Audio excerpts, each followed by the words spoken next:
Jésus-Christ est-il Dieu? Jésus-Christ est-il Dieu? Je me dois d'ores et déjà avouer que cette question est à la fois difficile et facile à répondre. D'abord, elle est difficile à répondre parce que, vous savez que si je dis elle est difficile à répondre, parce qu'en réponse à cette question, les chrétiens eux-mêmes d'abord répondront de manière divergente, parce que les chrétiens sont vachement, excusez-moi les termes, vachement divisés sur la personne de Jésus-Christ. Il ne devrait pas aussi même pas avoir débat entre chrétiens et musulmans sur la divinité de Jésus. On pouvait aussi faire le débat entre chrétiens et chrétiens sur la divinité de Jésus.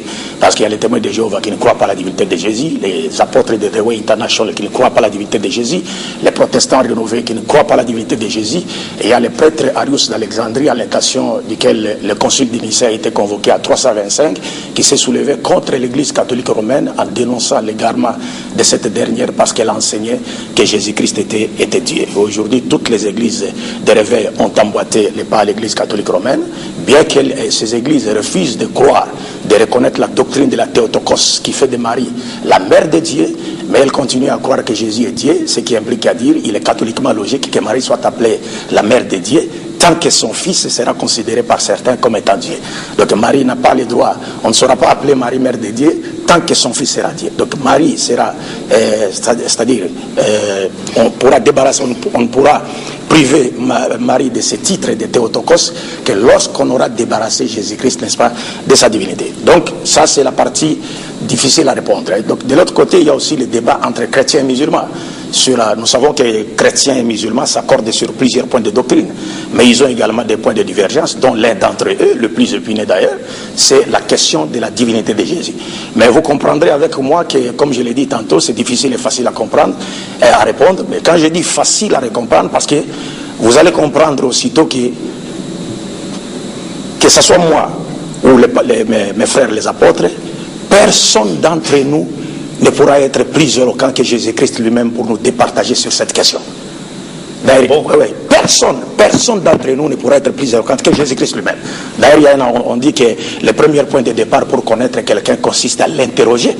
C'est-à-dire, si nous voulons savoir si Jésus-Christ est réellement Dieu, nous devons interroger Jésus parce qu'il a prêché, il a enseigné, n'est-ce pas? Donc si aujourd'hui, autour de ces plateaux, nous voulons justifier notre position respective, confirmer la justesse ou non de notre proposition respective, nous ne devons que le faire en s'appuyant sur les propres déclarations de Jésus-Christ. Parce qu'il a enseigné. Et c'est facile de le faire parce qu'il a parlé dans l'évangile. Donc, par rapport à cela, je disais, oui, il y a bien sûr un problème, mais c'est un point de divergence entre nous et les chrétiens. Et moi, je dis que les chrétiens, ils sont divisés. Il y a au moins 8 groupes de chrétiens. Je ne saurais pas les citer ici, mais peut-être pendant la phase question-réponse, on pourra évoluer. Et puis je vais citer, parce qu'il y a un groupe de chrétiens qui croient que Jésus est Dieu, est à la fois Dieu et Fils de Dieu. Et croient à la Sainte Trinité catholico-protestante, qui consiste à reconnaître que le Père est Dieu, le Fils est Dieu, le Saint-Esprit est Dieu, mais il n'y aurait cependant pas 3 dieux, mais un seul Dieu, et ils appellent cela, c'est un mystère. Nous, musulmans avertis, nous disons oui, c'est un mystère, mais c'est le mystère de l'ignorance et de l'apostasie qui a été annoncé par les prophètes. Et puis de l'ignorance et de l'apostasie, parce que cela n'existe pas, ça n'existe pas. Comme chez les Juifs, parce que Dieu, s'adressant aux enfants d'Israël, leur avait dit, si quelqu'un vous invite à aller adorer un autre Dieu que vous et vos pères n'ont jamais connu, alors il faut ne l'écouter pas. La Trinité n'existe pas chez les Juifs. Okay. La venue de Dieu, littéralement, je vais terminer. Et il y a un autre groupe qui croit que Jésus-Christ n'est pas Dieu, mais il serait plutôt le Fils unique de Dieu. Il y a un autre groupe qui croit que Jésus est Dieu, et à la fois et aussi Fils de Dieu, mais qui refuse de croire à la Trinité catholico-protestante comme la Trinité sabélianiste, qui est aujourd'hui enseignée par les chrétiens dits de l'Église primitive, c'est-à-dire les branhamistes. Et William Branham, lui, il n'a fait qu'imiter une doctrine qui a été qualifiée d'hérétique par l'Église catholique romaine et qui a été inventée par les prêtres Sabellius et les prêtres Praxeas, qui consiste à dire qu'il n'y a pas 3 personnes, en Dieu, mais il n'y a qu'une seule personne qui aurait rempli 3 fonctions. C'est-à-dire Jésus-Christ était lui-même le Père quand il était au ciel, il serait devenu Fils quand il aurait pris chair pour nous sauver par sa prétendue mort expiatoire sur la croix. Sa prétendue mort expiatoire sur la croix, parce que Jésus n'a jamais été envoyé pour se faire tuer. Et puis 3, ils disent que donc il est revenu maintenant sous forme du Saint-Esprit. Donc bref, pour nous, ils sont juifs, et si on doit parler, vous savez, juifs, comme je l'ai dit, juifs, chrétiens, musulmans, parlent tous de Jésus-Christ, mais malheureusement de façon divergente. Et nous, la position des juifs, elle est extrême. Les 2 positions, juives et chrétiennes, sont extrémistes.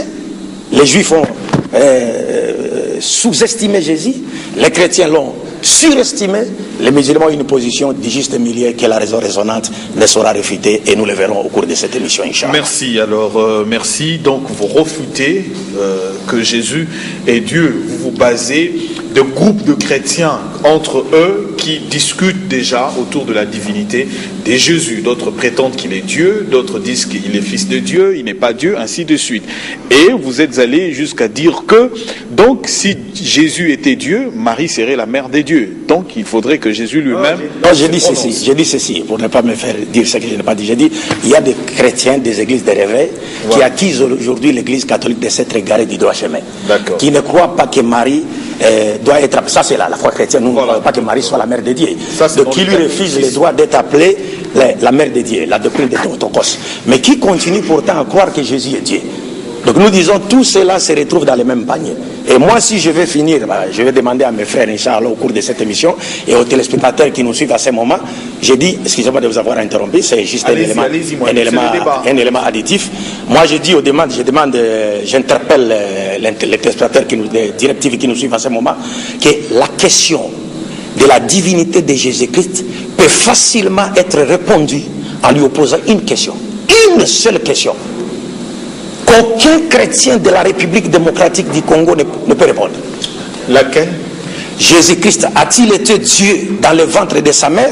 Si oui, quelles sont vos preuves bibliques? Sinon, quand devint-il Dieu? Je laisse cette question sur la table, parce que moi je vais répondre dans la Bible que Jésus n'a jamais été Dieu dans le ventre de sa mère sur base de ses propres paroles. Merci Mouali.